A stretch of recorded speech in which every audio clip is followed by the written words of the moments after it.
Good morning সুপ্রিয় দর্শক, বেঙ্গল টুরিস্টারের নতুন আরেকটি এপিসোডে আপনাদেরকে স্বাগত জানাচ্ছি। আজকে আমরা চলে আসছি পালঙ্কিতে। পালঙ্কি শুনে নিশ্চয়ই আপনারা একটু আশ্চর্য হচ্ছেন। আসলে কক্সবাজারের আদি নাম হচ্ছে পালঙ্কি। আর এই পালঙ্কি থেকে কক্সবাজার কিভাবে হলো সেই কাহিনী আপনাদের আজকে জানাবো। আপনারা অনেকেই হয়তো জানেন না, কক্সবাজার নামকরণ হয়েছে হিরাম কক্সের নামে, এবং এই হিরাম কক্সের একটি বাংলো বাড়ি এই কক্সবাজারে আছে, যেটা হয়তো অনেকেই জানেন না। তো চলুন দর্শক, দেখাই আপনাদেরকে হিরাম কক্স সাহেবের সেই বাংলো বাড়ি এবং এর ইতিহাস। ঢাকা থেকে গতকাল ভোরের ট্রেন পর্যটক এক্সপ্রেসে রওনা দেয় কক্সবাজারের উদ্দেশ্যে। নির্দিষ্ট সময়ে পৌঁছেও যাই সেখান থেকে বন্ধুর বাসায়। আজ সকালে উঠেই রওনা দিলাম রামুর উদ্দেশ্যে, যেখানে রয়েছে ক্যাপ্টেন হিরাম কক্সের স্মৃতি বিজড়িত বাংলো বাড়িটি। কক্সবাজার থেকে 18 কিলোমিটারের মতো দূরে। কক্সবাজার থেকে যে কোনো সিএনজি বা অটো নিয়ে খুব সহজেই আসা যায় এখানে।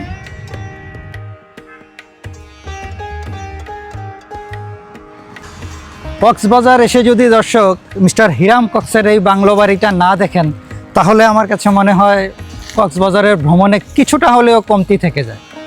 আসুন আমরা দেখাই সেই স্মৃতি বিজড়িত বাড়িটি। দর্শক, চ্যানেলটি সাবস্ক্রাইব করে আমাদের সাথে থাকুন এ ধরনের আরও সুন্দর সুন্দর ভিডিও পেতে। দর্শক, বরাবরের মতোই আমার সাথে আছে আমার কক্সবাজারের বন্ধু লিও।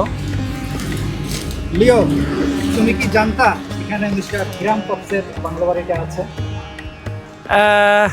আমি শুনেছি কক্সবাজারেই এই বাড়িটা আছে, কিন্তু কখনো ফিজিক্যালি আসা হয় নাই, মানে খুঁজে বের করা হয় নাই।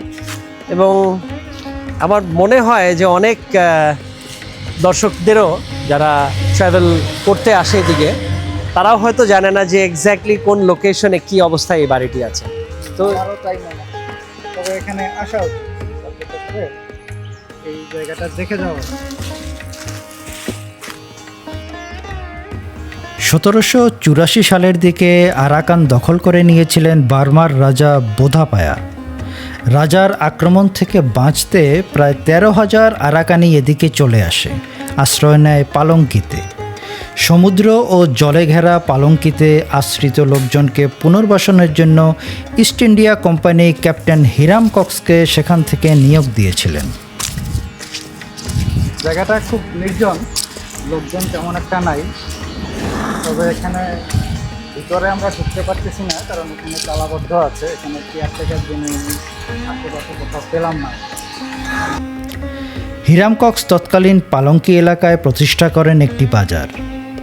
প্রথম এই বাজার কক্স সাহেবের বাজার নামে পরিচিত ছিল। পর্যায়ক্রমে সেটি কক্সবাজার নামে উৎপত্তি ঘটে। হিরাম কক্সের দাপ্তরিক কাজ এবং রাত্রিযাপনের জন্য রামুতে তৈরি হয় এই বাংলো বাড়িটি। বাড়িটির বয়স এখন প্রায় 242 বছরের মতো।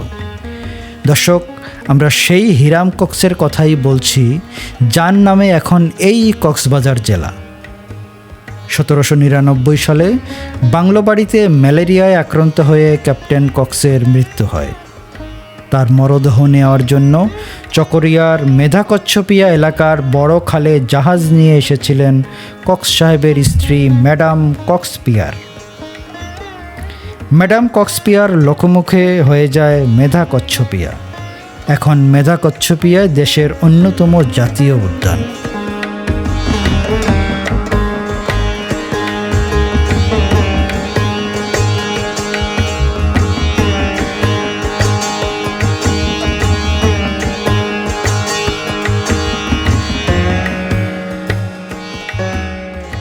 তবে হিরাম কক্সের মরদেহ নিয়ে ভিন্ন ইতিহাসও পাওয়া যায়।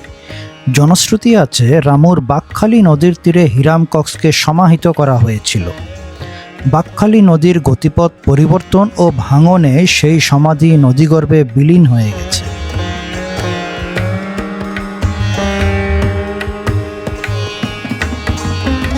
এই বাংলো বাড়িটি নিয়েও রয়েছে ভিন্ন ইতিহাস।